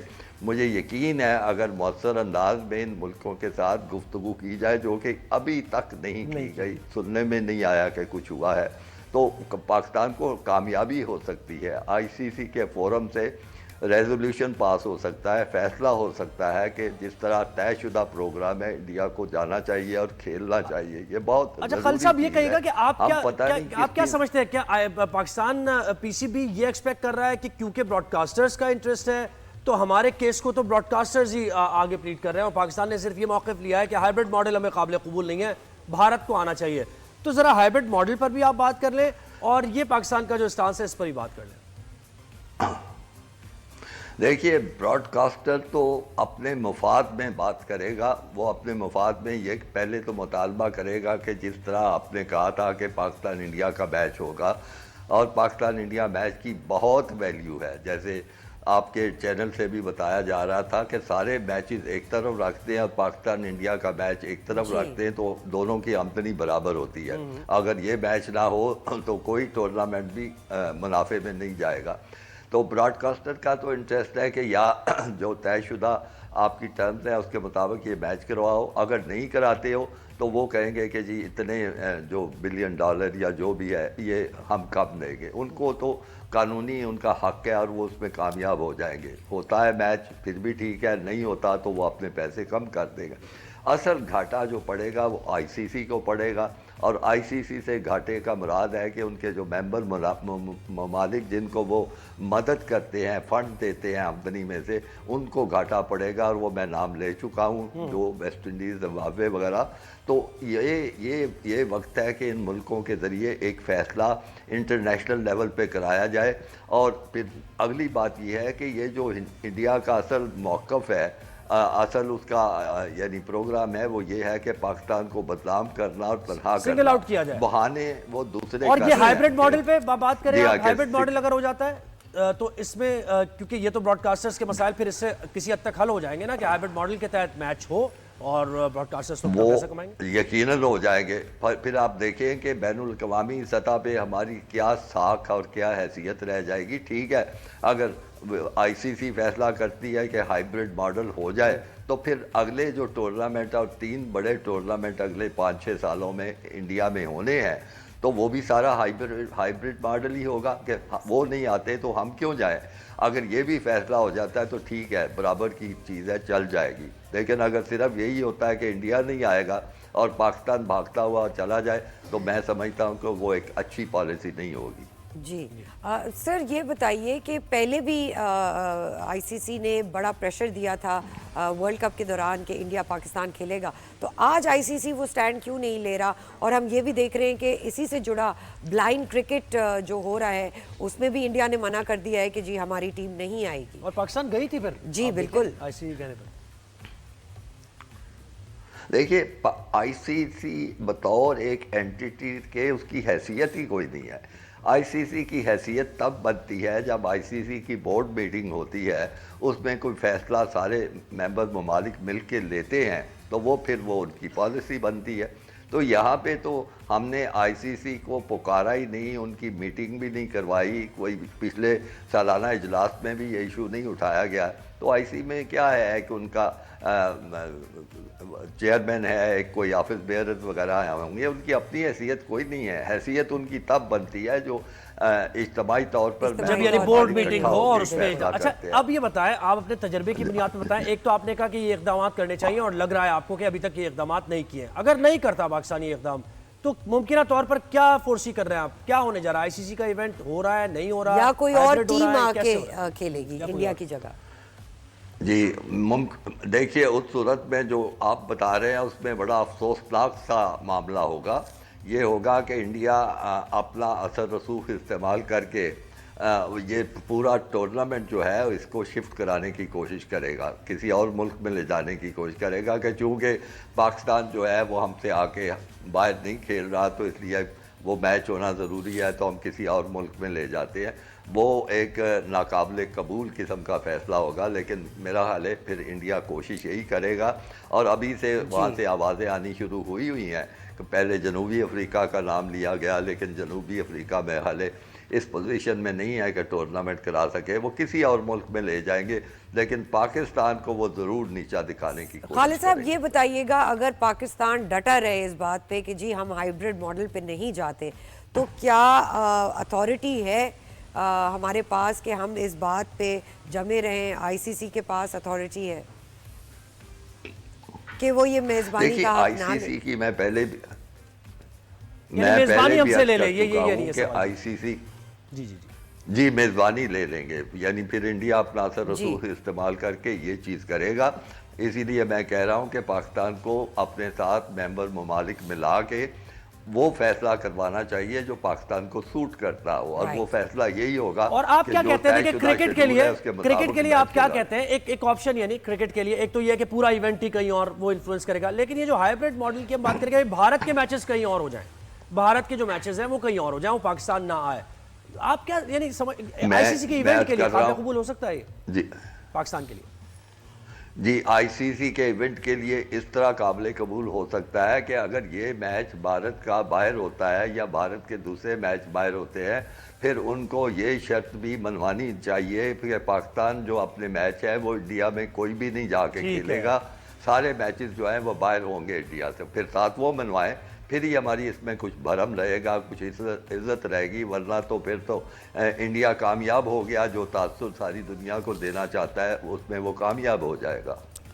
बिल्कुल ठीक है खालिद साहब, थैंक यू सो मच, आपने हमें और अपना तज्जिया पेश किया। बिल्कुल, पॉसिबिलिटीज़ की वो बात कर रहे थे कि अगर हाइब्रिड मॉडल होता है तो फिर इसमें अगर मुमकिन तौर पे यानी कि बिल्कुल ही कोई ऑप्शन नहीं रहता है तो फिर पाकिस्तान को एटलीस्ट ये शरायत रखनी चाहिए कि आइंदा जो इवेंट्स हो रहे हैं तो पाकिस्तान भी भारत जाकर नहीं खेलेगा, पाकिस्तान के मैचेस ब्रॉडकास्टर्स को भी पता है, आईसीसी को भी पता है, बीसीसीआई को भी पता है, यूएस में भी जब इंडिया पाकिस्तान के मैचेस हुए 15 मैचेस एक तरफ और इंडिया पाकिस्तान की तरफ देखे ना कि वो पैकेज में 40 खरब से ज्यादा तो इंडियन ब्रॉडकास्टर्स का नुकसान है, $3 बिलियन का नुकसान होगा जी स्पॉन्सर्स का, तो एक बड़ा नंबर है और इसको कंफ्यूजन को दूर करना जरूरी है। तो अभी जो हम ये कर रहे हैं, ये कैमरा, ये टेलीविजन, ये एंकर्स, एक्टिंग और रोल और कहते हैं ना कैमरा रोल क्यों और ये सारी लाइट्स क्या है सारी ये कहां से शुरू हुआ? कहां से शुरू हुआ? ये पाकिस्तान समेत दुनिया भर में आज टेलीविजन का दिन मनाया जा रहा है, तो इस टेलीविजन के दिन पर हमने एक रिपोर्ट तैयार की है, वो देखिए आप।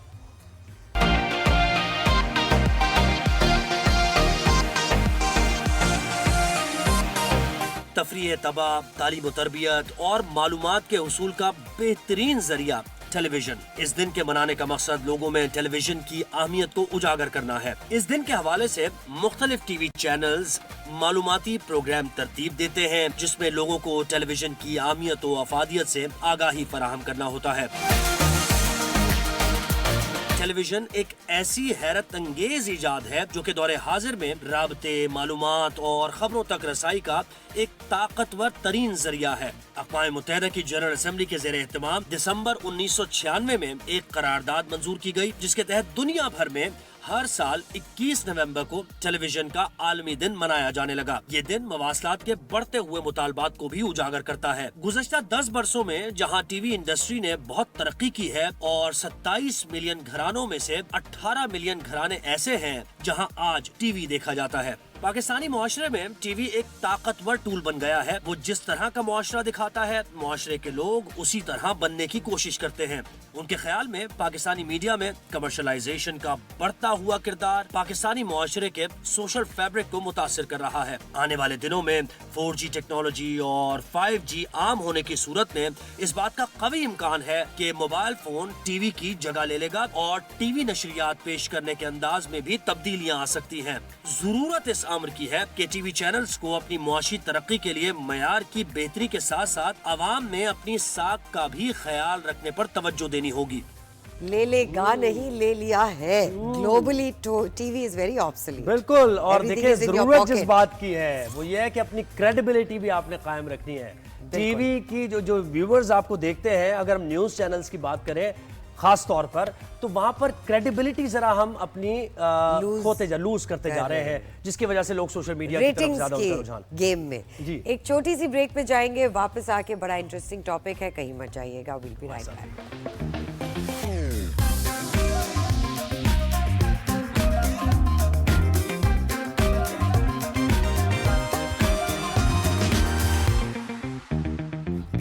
वेलकम बैक नाजरीन। अब हम बात कर रहे हैं ओबेसिटी की जो पाकिस्तान में बहुत तेजी से बढ़ती जा रही है। देख रहे हैं ना आप कितने मोटे हो गए, बैठे बैठे खा के मोटे हो गए मगर हम जिस चर्बी की बात करें तो वो चर्बी दूसरी हम बाद में बात करेंगे ये कैमरे में। खैर जनाब, एक तहकीक में ये बात सामने आई है कि पाकिस्तान की 50% आबादी मोटापे का शिकार है, जिनमें बच्चे बड़े दोनों ही शामिल हैं।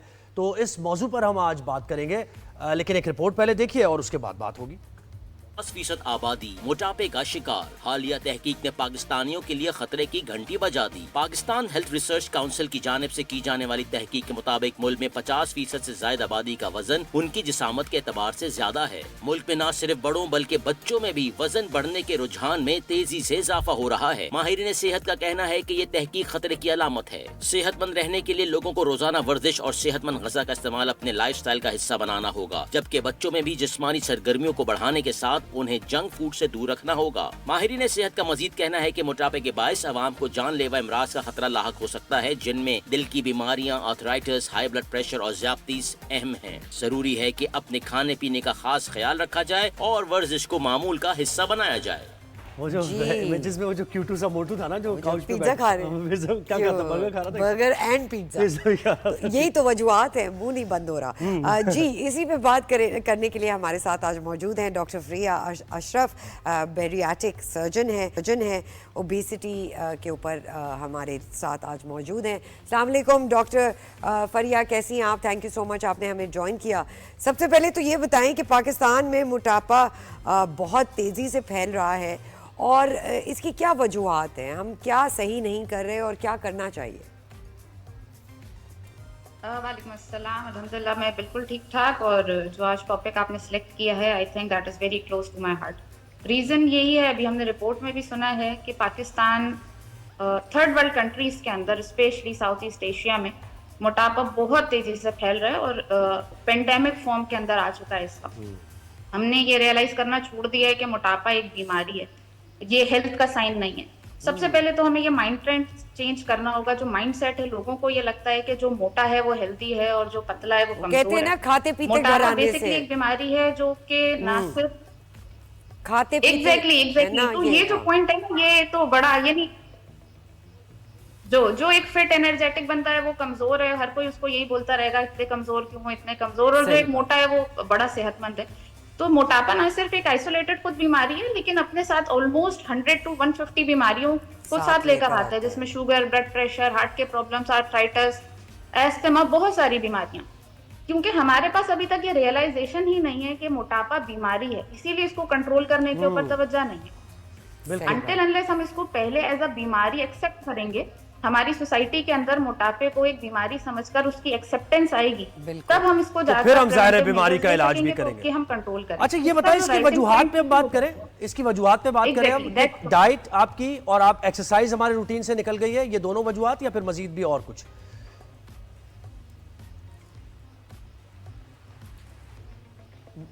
डॉक्टर फ्रिया, मोटापा एक कंपाउंड बीमारी है, सिर्फ खाने पीने की बीमारी नहीं है। मोटापे के बहुत सारे रीजंस हैं, जिसमें जेनेटिक रीजंस बहुत ज्यादा होते हैं। तो एक रीजन तो बिल्कुल आपने सही कहा है कि जो हमारा लाइफस्टाइल चेंज होता जा रहा है, और अभी आपने रिपोर्ट में भी बताया कि ये जो बीमारी है ये बच्चों में बहुत तेजी से फैल रही है। उसका एक रीजन हमारा लाइफस्टाइल है, और लाइफस्टाइल यही है कि हम सेडेंटरी लाइफस्टाइल की तरफ जाते जा रहे हैं। सारे बच्चों के हाथ में आईपैड्स हैं, बाहर निकलकर फिजिकल एक्टिविटी, फिजिकल एक्सरसाइज उन्होंने कम कर दी है, ऑलमोस्ट छोड़ ही दी है। लेकिन इसके अलावा भी जो मोटापा है वो सिर्फ एक वजह से नहीं होता है। मोटापा एक कंपाउंड प्रॉब्लम है जिसके जेनेटिक रीजंस हैं, खाने पीने का प्रॉब्लम है, मेल नरिशमेंट है। मेल नरिशमेंट यानी ग़िज़ाई किल्लत, अच्छी चीज जो हमें खानी चाहिए जिससे हमारे मसल्स बन रहे हैं वो हम नहीं लेते हैं। हमारी जो फूड है वो मैक्सिमम उसके अंदर जो चीजें they are fats and bad carbs. तो फूड का ट्रेंड, हमारे खाने पीने की तरीका, हमारा फिजिकल एक्टिविटी का ना होना और जेनेटिक प्रॉब्लम, ये सारी चीजें मिलकर बहुत तेजी से मोटापे को पाकिस्तान में फरोग दे। डॉक्टर फ्रिया, ये भी बताइएगा कि यूर अ सर्जन, आपके pass on a monthly basis कितने ऐसे केसेस आते हैं जो ओबेसिटी के होते हैं और उसमें बच्चे ज़्यादा हैं या बड़े लोग ज़्यादा हैं? अच्छा देखें, एज अ बेरियाट्रिक सर्जन तो हम मेरे ख्याल से आई थिंक वीक के अंदर 30-35 केसेस केटर करते हैं। उसमें सर्जिकली कितने लोग हमारे पास आकर सर्जरी करवाते हैं वो नंबर इससे थोड़ा सा कम है। अगेन वही कि लोगों को इस चीज को रियलाइज करवाना कि ये एक बीमारी है और इसको ट्रीटमेंट की नीड है, ये थोड़ा सा प्रॉब्लमैटिक होता है। हमारे पास इस वक्त जो सबसे ज्यादा ट्रेंड है जो मोटापे की वजह से हमारे पास आ रहे हैं वो टीनेजर्स हैं और अर्ली 30s के अंदर लोग हैं।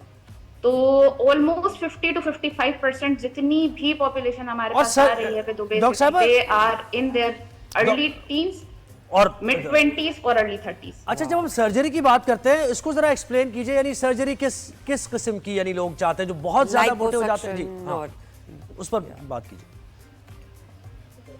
ठीक, अच्छा, जो बेरियाट्रिक सर्जरी है बेसिकली इसके 2-3 नाम हैं। इसको मेटाबॉलिक सर्जरी भी कहते हैं, वेट लॉस सर्जरी भी कहते हैं, डिपेंड करता है हम किस लिए कर रहे हैं। मेटाबॉलिक सर्जरी उस वक्त कहते हैं इसको जिस वक्त जो सर्जिकल टारगेट है वो सिर्फ मोटापा नहीं है बल्कि मोटापे के साथ एसोसिएटेड डिजीज भी हैं। फॉर एग्जांपल शुगर का कंट्रोल, ब्लड प्रेशर का कंट्रोल, आर्थराइटिस का कंट्रोल, एस्थमा का कंट्रोल।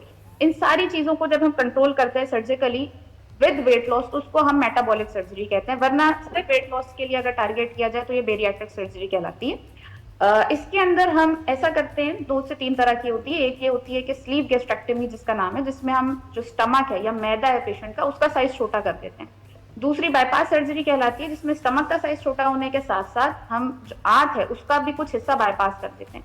इससे मल्टीपल चीजें होती हैं। एक तो पेशेंट का वेट लॉस होता है जो कि बहुत एफिशिएंट वेट लॉस होता है। इस वक्त लिटरेचर में कोई और तरीका बेरियाट्रिक सर्जरी के क्लोजर भी नहीं है इन वेट लॉस। दूसरी चीज जो मेटाबॉलिक डिजीजेस हैं, जिसमें डायबिटीज और हाइपरटेंशन नंबर 1 है, उनका बहुत अच्छा कंट्रोल होता है। ऑलमोस्ट 6 मंथ पे हमारे वो पेशेंट जो इंसुलिन के ऊपर होते हैं वो डिजीज फ्री हो जाते हैं और डायबिटिक मेडिसिन से ऑफ हो जाते हैं। अगर मेडिसिन से ऑफ नहीं होते तो उनकी requirement by the end of 6 month to 1 year of this surgery less than half रह जाती है। तो अपनी मेटाबॉलिक डिजीजेस का कंट्रोल उनके अंदर बहुत अच्छा आता है, उनके अंदर वेट लॉस होता है और with in 1 month of this surgery almost 8 to 12 kg patient weight loss करता है। अच्छा, ऑन अ रेगुलर बेसिस एक इंसान क्या कर सकता है? वॉकिंग ज़रूर करे, वॉकिंग को अपनी लाइफस्टाइल का हिस्सा बनाए।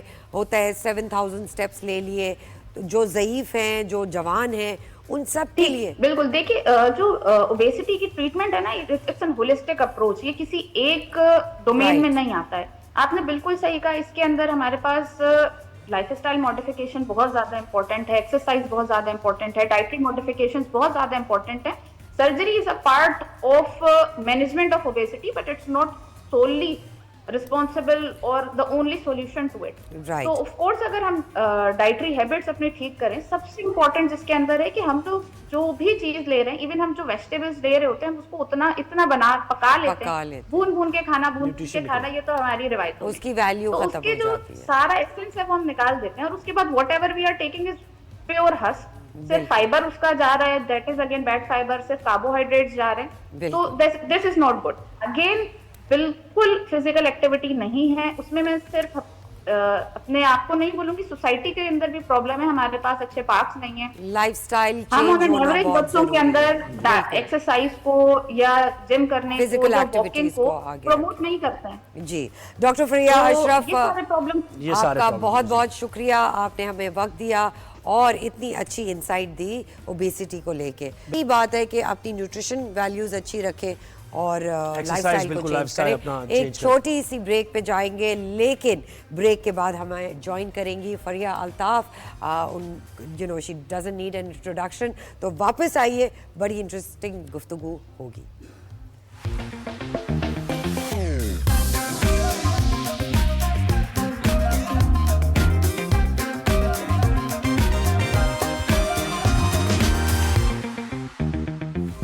वेलकम बैक नाजरीन। अब हमारा सेगमेंट है थ्रो बैक थर्सडे जी।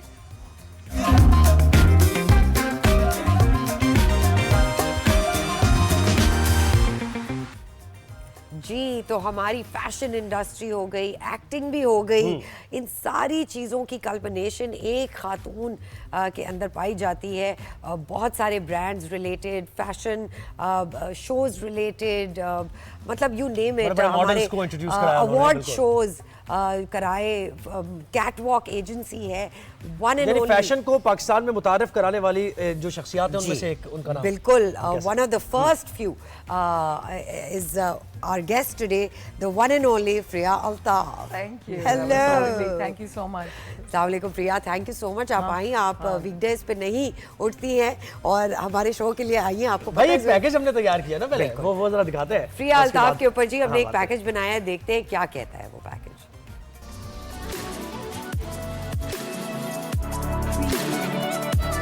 पाकिस्तान फैशन इंडस्ट्री का मोतबर नाम, आइकॉनिक पर्सनालिटी, कामयाब model, actor, director, event planner Fariha Altaf. माजी के सुपर मॉडल, फैशन डिजाइनर और अदाकारा फरीहा अल्ताफ, जिन्होंने मॉडलिंग की दुनिया में अपने मुनफरिद काम से एक अलहदा पहचान बनाई। फरीहा की मुतफर्रिक सलाहियतों और फैशन और फिल्म इंडस्ट्री के साथ इनकी तवील रिफाकत ने इनको सनत में एक मुनफरिद मकाम अता किया और वो हमेशा मुनफरिद और दिलकश परफॉर्मेंसेस सामने लाई। पाकिस्तान की सफ़े अव्वल की कोरियोग्राफर और माजी की फनकारा फरीहा अल्ताफ तवील अरसे से मशहूर स्टाइल अवार्ड्स के साथ मुंसलिक हैं। उन्होंने स्टाइल अवार्ड्स में 2 बड़े सेगमेंट्स कोरियोग्राफ भी किए और सितारों से सजी परफॉर्मेंसेस पेश करने में फरीहा अल्ताफ का नाम हमेशा नाकाबिले फरामोश रहा। फरीहा अल्ताफ ने आइकॉन अवार्ड समेत मुतादिद अवार्ड्स भी हासिल किए। वो इवेंट मैनेजमेंट का बिजनेस भी बैरून मुल्क कामयाबी से चला रही हैं। फरीहा अल्ताफ खवातीन के हुकूक और उनको एम्पावर करने में भी अपना किरदार बखूबी निभा रही हैं। इवेंट मैनेजमेंट भी है, एक्टिंग भी है और मॉडलिंग भी है। It's such a reminder of what an Women icon you empowerment. are. मैंने इतने दिनों से ही नहीं देखी तस्वीरें। It's very nice, thank you. You're welcome. This is a small tribute that we wanted to give you. So because Priya, it's a Throwback Thursday, and that's where we're going to start with fashion industry. आपके ज़माने में तो unbelievable थी. We're missing those faces, you know, Tanya Shafi, Iraj, all of them, Aniza, all of them were your time. So we miss that. उस वक्त के fashion industry में और आज की फैशन इंडस्ट्री में क्या फ़र्क देखती हैं? So basically जैसे मैं अभी तुम्हें बता रही थी शो से पहले माहीन आई हुई थी. She's almost 80 years old. हमारे I think पाकिस्तान की पहली fashion designer, if you call fashion designer, तो उनको फैशन डिज़ाइनर कहा जाएगा. लेकिन उन्होंने एक बहुत इम्पोर्टेंट बात की थी. पहले के काम में और आज के काम में फ़र्क ये है कि कमर्शलिज्म आ गई है. एंड कमर्शलिज्म की वजह से आई थिंक एक तो एडिटोरियल मर गया, मैगजीन्स मर गए.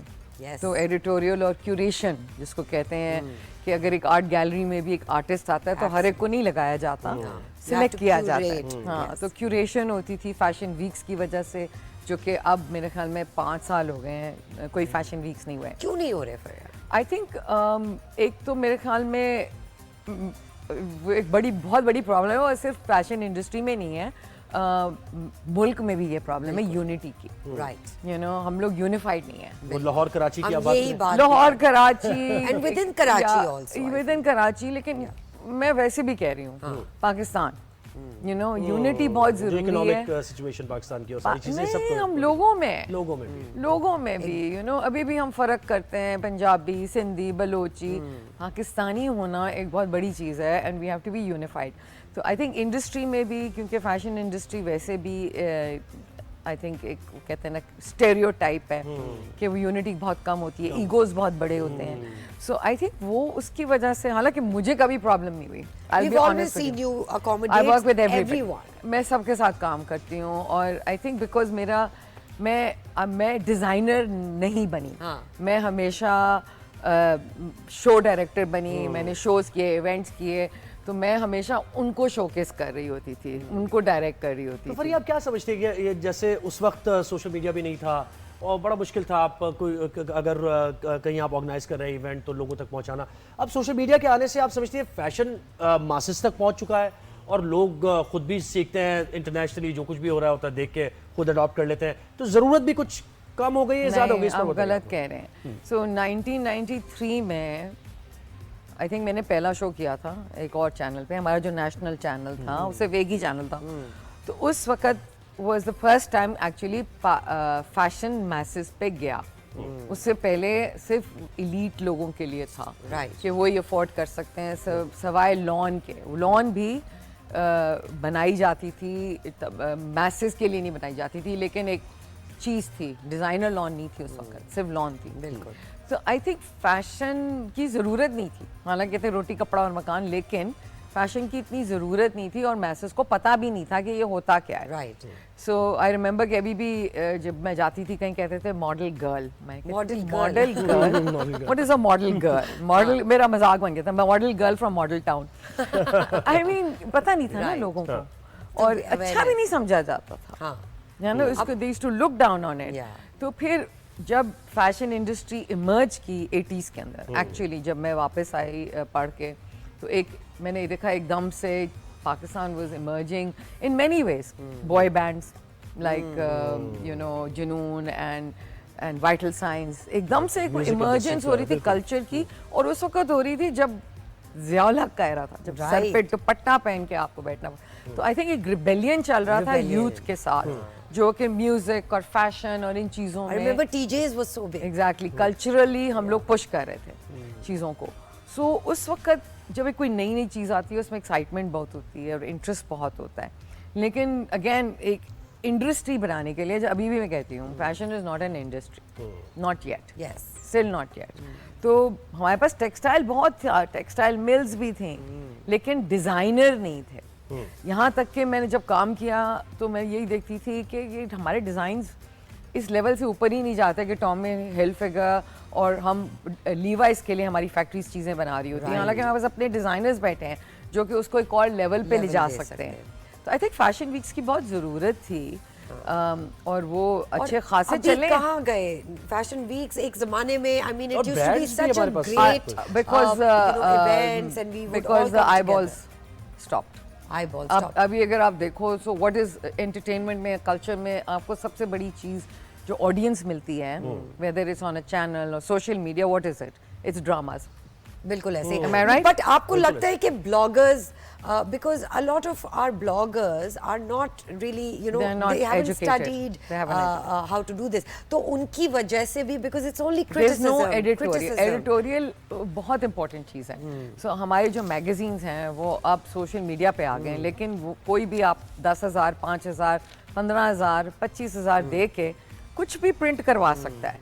तो जब सोशल मीडिया पे आपके जो लोग देखते हैं, इंस्टाग्राम तो बहुत कम है, 18,000 है, 44 million sorry is on Facebook, तो वो क्या देखते हैं, वो जो आप बता रहे हैं, बिल्कुल ओपिनियन मेकर्स है, ज़ाहिर है वो तो बन गया influencers. I don't want to say गराज aunty, okay, running a business is not fashion. पर ये आपकी जर्नी की थोड़ी सी बात करते हैं। आपने एक्टिंग भी की जी, और वो मुझे याद आ रहे थे वो ग्लिम्स, मैंने भी ज़ाहिर उनके इनके तो कैसा वो कैसा रहा? मॉडलिंग, एक्टिंग भी की और फिर इवेंट प्लानिंग और सारी चीजें। आई नो, आई थिंक हुआ ये था कि जब मैं वापस आई थी, मैं थिएटर बहुत करती थी, कॉलेज में भी और यूनिवर्सिटी में भी पढ़ा भी था मैंने, लंदन में जाके 6 months I studied theatre. So I wanted to do theatre, not television, but I wanted to do कि भाई हसीना मोइन का प्ले करना है। रोजी फिर आ गया मेरे पास। You know, I was very lucky कि माशाल्लाह से you know, I had Saira Kazmi and Moin Akhtar, and that was an amazing. It was a beautiful play. Lateef Kapadia. Yeah. अच्छा, tell me, moving fast forward and bringing it to now. आप ना सिर्फ पाकिस्तान में events कर रही हैं, but internationally आप इतने इवेंट्स कर रही हैं, एंड थ्रू यू हम पूरी दुनिया घूम रहे होते हैं। How is that experience been? It's easier. मैं सबको हमेशा कहती हूँ कि लोग पूछते हैं मुझसे, मैं कहती हूँ बाहर के मुल्क में काम करना बहुत आसान है, ज़्यादा प्रोफेशनलिज्म है, इजी है। अगर यहाँ पे मुझे अपने सेट वाले को 10 मरतबा फ़ोन करना पड़ता है, समझाना पड़ता है, तो वहाँ आपने काम दे दिया, डिज़ाइन दे दिया, सब कुछ तैयार होता है, टाइम पे तैयार होता है, टाइम पे हो जाता है। सो इट्स, और मैं तो बहुत अरसे से 35 countries I worked in. Wow, सबसे ज़्यादा मज़ा किस में आता है काम करने में? You want to keep going back to that country? I don't know, but I can say ये मैं कह सकती, I mean देखिए बहुत ज़्यादा exotic मुल्क भी हैं, Egypt है for example, Jordan, I've worked in these countries, and New York and Japan, you know? Oh my God, yes. I mean those are some events जो मैंने government के लिए भी किए हैं, बहुत सारी embassies के लिए किए हैं, लेकिन I think मुझे जो मेरा सबसे exciting experience था वो अभी भी Royal Albert Hall, obviously जब आपको एक venue रॉयल एल्बर्ट हॉल जैसा मिल जाता है, एंड बिकॉज वो पाकिस्तान के लिए था और उसमें 80 आर्टिस्ट थे पाकिस्तान के, from everybody, from Fusion to Strings to Junoon to Abida Parveen. आपने जैसे कहा ना कि पाकिस्तान के लिए था, एक पैट्रियट पाकिस्तानी आपके अंदर नजर आया। तो पाकिस्तान के बारे में क्या सोचती क्या है? विमेन एम्पावरमेंट की आप बहुत ज़्यादा बात करती हैं, तालीम, एजुकेशन की बात करती हैं, पीएम से मुलाकात आपकी हुई है, तो इस पर ज़रा सी कुछ बात हो जाए। देखिए, आई थिंक हर लड़की पाकिस्तान में जब बड़ी हो रही होती है उसको ये एहसास हो जाता है कि मेरे और मेरे भाई में फ़र्क है। एब्सोल्युटली फ़र्क नज़र आ जाता है आपको कि भाई 12 बजे घर आ रहा है तो आपका कर्फ्यू 9 बजे का है, तो आपके अंदर वो फीलिंग होती है कि अनफेयरनेस है यहाँ पे कुछ सही नहीं है। वो संडे के दिन अपने शॉर्ट्स में निकल जाएगा और वो घूम रहा होगा बाजार के अंदर, लेकिन आप नहीं कर सकते, आपको ये और आपको इजाज़त नहीं मिलती। पढ़ाई की भी, मुझे तो अपनी पढ़ाई, जब मैंने कहा था अपने फादर को कि मुझे बाहर जाके पढ़ना है, तो उन्होंने कहा भाई मेरे 2 बेटे हैं, तो तुम कहाँ से मैं लाऊंगा पैसे? मैंने कहा मैंने शादी वादी नहीं करनी, मुझे जाना है पढ़ने। तो उन्होंने कहा आपको, you have to get a scholarship to go, so I had to get a scholarship to get what I wanted.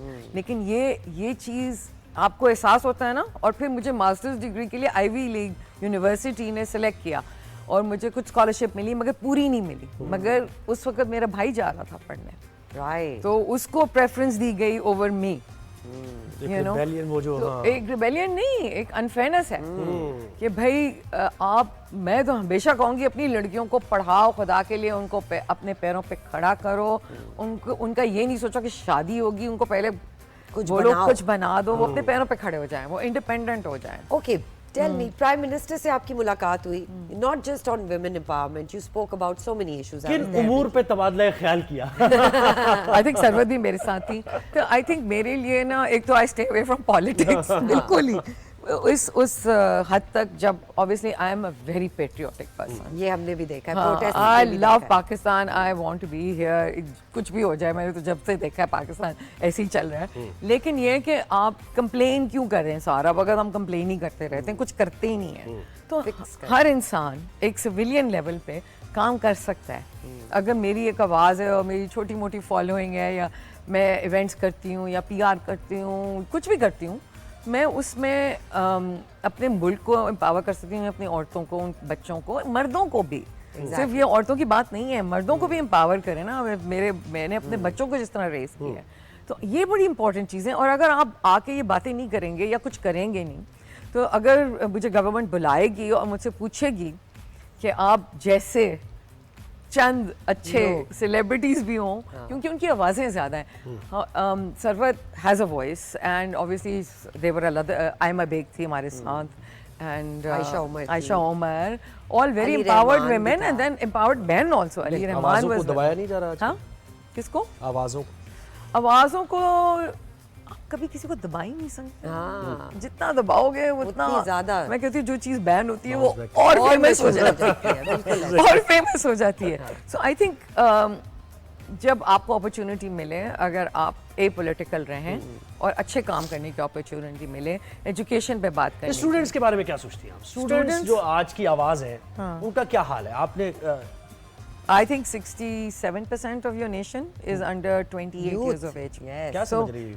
So I think we need, उनके लिए opportunities होनी चाहिए, बस उनकी एजुकेशन के लिए opportunities, उनकी इतना प्रेशर भी नहीं होना चाहिए। आपको पता है 60% औरतें हैं जो ग्रेजुएट करती हैं, काम नहीं करती शादी के बाद। Yes. क्योंकि मर्द उनके रोकते हैं। उनको पढ़ाया इसीलिए जाता है कि उनके मैरिज प्रोस्पेक्ट्स बेहतर हों, कि BA पास है, कॉन्वेंट एजुकेटेड है, लेकिन शादी के बाद घर बैठ जाती हैं। अगर 60% of educated women in this country are not going to work, आपका मुल्क आगे कैसे बढ़ेगा? Absolutely, we have to empower, and I think मर्दों पे बड़ा बोझ पड़ता है। मर्दों पे तो है ही, हम तो मैं तो कहता हूं इनसे मानती नहीं। वो सारा दिन काम करें, क्यों भाई? दोनों काम करें, दोनों काम करें। प्रिया, you've always come up with brilliant ideas. अभी आपका एक नया आइडिया है फैशन म्यूजियम का, which is for Pakistan it's a very unusual idea.